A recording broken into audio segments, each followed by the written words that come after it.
안녕하십니까, 장박사의 산촌별곡입니다. 오늘도 방문해 주심에 감사드리며 시작하도록 하겠습니다. 제가 일본에서 10여 년 한일 고대사를 공부하고 2001년 귀국하여 우리 족보부터 보았습니다. 우리뿐만이 아니라 대부분의 가문 족보들이 그렇겠지만은 보니까 왜곡, 날조, 과대, 과장, 심지어 환부 역조도 다반사로 일어나고 있는 것을 보았습니다. 이러한 현상은 18세기 모화 사상으로 자주성이 후퇴한 영향이 아주 크다고 저는 생각하고 있습니다.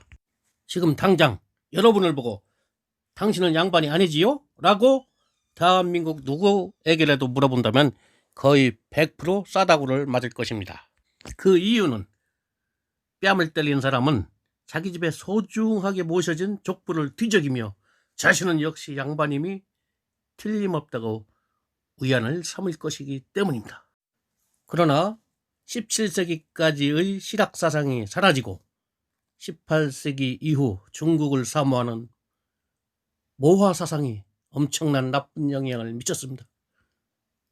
18세기 이후 대부분의 족보가 여러 성씨와 문중 간 경쟁이 불면서 왜곡되어졌음을 알면 그저 하품이 나올 정도입니다. 그도 그럴 것이 대부분은 확률상 양반이 아닐 가능성이 크기 때문입니다. 조선 초에 많아야 10%, 조선 말까지도 50%를 넘지 않았습니다. 양반 숫자가. 실제로 조선 말까지도 상당수는 족보조차 없었고 성씨마저 사용치 않았던 사람이 많았습니다. 하물며 같은 성씨, 같은 본관일지라도 직계조상 중 사화를 입었거나 자손이 번창하지 못하고 후손이 끊기거나 양반에서 상민으로 또한 노예로 신분이 바뀐 경우도 있기 때문입니다. 유학이 조선 초에는 많은 영향을 끼쳤지만 종교화되면서 유교로 불려지면서 우리 민족의 정치와 사상을 잠식하고 중국을 위하는 사대주의가 전염병처럼 번지면서 자신들의 조상을 중국인으로 만드는 나쁜 병폐가 족보 간행에도 깊숙이 침투되었습니다. 특히 18세기 이후가 더욱 심각해졌습니다. 일례로 신라인 장보고가 중국 유학을 간 것은 사실이지만 그런데 장보고의 할아버지가 중국인이었다고 뜬금없이 18세기부터 주장하는 글이 나오기 시작합니다. 실제로 16세기 이전에는 자식이 없는 관계로 인하여 가계가 단절된 가문이 많습니다.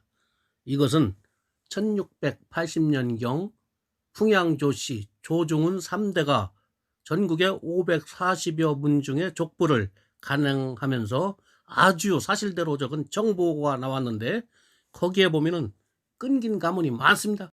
이 풍양조씨 조종훈 공이 가능한 시족 원리를 보면은 아주 사실대로 적은 청보 깨끗한 족보이기 때문에 그거와 18세기 이후 아들이 없는 형이나 동생에게 양제를 보내 계보를 잇는 것이 보편화되었는데 여기에 끼어들어온 족보들이 많습니다. 제가 우리 할아버지 중시조 책을 연구하다 보니까 이러한 것이 다 잡혔는데 제가 2010년도 고려사 자료 조선왕조실록 등 24꼭지의 정부 공식 간행 문서를 보고 장합평전을 썼는데 구전과는 약간 다른 부분도 있고 그렇지만 제가 구전과 공식 간행 문서를 보고 사실대로 적었기 때문에 아주 큰일을 한 거죠. 그런데 1763년 전국에 8개 장씨들이 모여서 팔관보를 간행합니다. 개미보라고도 하는데 거기에 인동장씨, 안동장씨, 인동장씨, 흥덕장씨, 결성장씨 등 8개 본관이 모여서 같은 조상에서 나왔다고 안동장씨, 인동장씨, 흥덕, 결성 이렇게 분파되면서 내려간 것으로 꾸며놨는데 역사적 사실과는 연구해보니까 전혀 맞지 않습니다. 거의 모든 족보들이 그럴 것입니다. 이러한 족보를 연구하는 데서 정부 공식 간행물인 고려사 조료, 조선 왕조 실록은 아주 중요한 역할을 합니다. 그리고 아까 얘기한 풍양조씨 조종훈 공이 간행한 시족 원료 1680년경에 간행한 책인데 거기에 기재된 540여 문 중에 족보는 사실일 가능성이 아주 큽니다. 아울러 대학 교수로 한국인의 성씨와 족보 연구로 한평생을 보낸 이수건 교수의 논문이나 저술에 보면 17세기 말 이래 아주 유명한 현조를 확보하지 못한 신흥 세력들은 기존의 명문 거족과 연결시키기 위하여 개관하거나 투탁하기도 하며 동성이라도 파괴에 따라 현조가 없는 계열은 현조가 있는 계열과 세대를 적당히 연접하여 합보하는 예가 아주 많았다고 합니다. 이는 17세기 이후 성관에 따라 네가 낫니 내가 낫니 우열관념이 도입되었기 때문이라고 합니다. 족보로 양반상놈을 가리려는 유치함의 발로이죠. 아울러 합보나 개관의 대상으로 이 교수는 신라말 또는 고려말의 충절 인사 또는 외란, 호란 때의 의병장, 순절인 또는 포운, 목은, 퇴계, 남명, 율곡, 우계와 같은 아주 유명한 유학자라든가 문인과 연결시키려 하였다고 합니다. 그러나 세계가 제대로 연접되지 않는 파기는 별보로 처리하였다고 분명히 밝히고 있습니다. 그 조선시대 후기에 가면은 저 전국에서 모르는 사람들이 찾아와서 우리도 같은 성씨인데 연락이 안 돼서 그동안 계보를 잊지 못했습니다. 그러니 같이 합보를 원합니다 하는 경우가 많았다고 합니다. 그래서 현명한 가문에서는 우리가 판단할 수 없고 후대에 더욱더 현명한 사람이 나오면은 그때 판단하라 해서 직접 족보에 합보를 시키지 않고 별보라고 하여 따로 붙이는 경우가 많습니다. 지금은 별보에 있던 사람들이 더 유명하고 돈도 많아서 별보에 있던 사람들이 대종회장, 총춘회장을 휘어잡고 오히려 진짜 본관을 몰아내고 별보, 계보의 사람들이 힘을 쓰고 있는 것도 여럿 있다고 들었습니다. 참 재미있는 현상이죠. 이처럼 조선 후기 졸보나 신흥 세력들은 목숨 걸고 큰 재산 날려가면서 대대로 당해온 서러움을 한 번에 풀기라도 하듯 명문이나 고족, 세력이 큰 가문에 돈을 주고 투탁과 연접하려는 움직임이 집요하리만큼 끈질겼다고 합니다. 즉 돈은 많은데 양반이 못 되다 보니까 족보를 사는 거죠. 그런 경우가 허다했다고 합니다. 이들 신흥 세력이나 졸부들은 그 가문의 족보를 위조하기 위해 가첩, 가보, 호구, 입양문서 등을 위조하거나 가짜 지석을 발굴하거나 명문 족보의 선대무후계와 연결하거나 형제수를 늘려 끼우거나 한대수를 삽입해서 연접하는 등 협잡을 자행했던 것이다 라고 이수건 교수는 족보의 왜곡을 꼬집고 있습니다. 이 교수의 연구에 의하면 족보의 협작 외에도 벽관, 즉 흔하지 않은 본관을 가진 사람들은 아예 개관, 다른 본관으로 바꿔서 기존의 명족 파괴와 이어붙이거나 동성동본의 여러 입파 가운데 명주가 없는 파괴들은 명주가 있는 세계에 연접하여 합보하는 경우도 있었고, 이본이라도 동성은 당초 동출 동조, 즉 같은 성씨를 쓰면은 같은 할아버지에서 파생되었을 것이라는 뜬구름 같은 생각을 가지고서 합보를 했다는 경우죠. 우리의 그 1763년 개미보, 즉 팔관보가 그런 경우죠. 그러니까 즉 대동고적 성격의 족보가 많이 나오게 됨에 따라 최근에는 혈연적으로 전혀 다른 성관이 동성동본으로 오인되는 예가 많다고 합니다. 비양반이 일정한 부를 갖고 가난하거나 궁벽한 기성사족을 찾아서 족보 편찬 경비를 부담함으로써 합보하는 경우가 있었다고 합니다.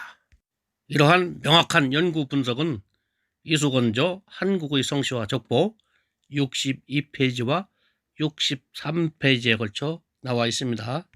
한편 조선말 살인파의 특세에 따라 여말선조 두 왕조를 섬긴 정도전과 권근, 하륜 등과 불교를 용인한 이재현, 이색을 비판하는 풍조가 일면서 의리와 명분이 지고 지순의 가치체계로서 일반화되었습니다. 이에 따라 고려 왕조에만 충성을 다 바친 절개구둔, 총몽주, 장하, 길자와 같은 중시를 숭앙하는 추세에 따라 한미한 가계와 졸부 및 신흥 세력들은 고려 말의 수절인사와 조선조 단종을 위해 죽은 충신들을 자신들의 가계와 결부시켜 족보를 정리하는 바람이 크게 불었습니다.